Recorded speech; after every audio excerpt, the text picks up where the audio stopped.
আর জান্নাতের শরীর কেমন হবে প্রথম দিন। এই বিষয়ে রাসূল সাল্লাল্লাহু আলাইহি ওয়াসাল্লাম বলেছেন, জান্নাতীরা প্রবেশ করবে 30 বা 33 বছরের যুবক বয়সে, দাড়ি থাকবে, চোখে সুরমা, কোনো বিকৃতি নেই, কোনো দাগ নেই, কেউ মোটা নয়, কেউ চিকন নয়, সবাই পূর্ণতা। আর স্মৃতি থাকবে কি? হ্যাঁ, আপনি মনে করতে পারবেন দুনিয়ার কষ্ট, রাতের কান্না, গোপন দোয়া না পাওয়া জিনিসগুলো, আর তখন আপনি বলবেন, আল্লাহ, এই সামান্য কষ্টের বদলে আপনি আমাকে কি দিলেন? জান্নাতের প্রথম কথা, জান্নাতীরা প্রথম যে কথা বলবে তা হলো, আলহামদুলিল্লাহিল্লাযী আযহাবা আন্নাল হাজান, অর্থাৎ সব প্রশংসা আল্লাহর, যিনি আমাদের সব দুঃখ দূর করে দিয়েছেন। এবার কিন্তু জান্নাতে ঢোকাই শেষ নয়।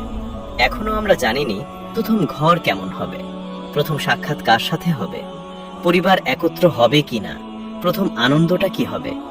এই সব কিছু শুরু হবে জান্নাতের প্রথম দিনের ভেতরেই। এই দুনিয়ায় বাড়ি পেতে কত সংগ্রাম, সারা জীবন কাজ করেও অনেকে নিজের ঘর পায় না, কিন্তু জান্নাতে রাসূল সাল্লাল্লাহু আলাইহি ওয়াসাল্লাম বলেছেন, জান্নাতে এমন কোনো মুমিন নেই যার জন্য ঘর প্রস্তুত নেই।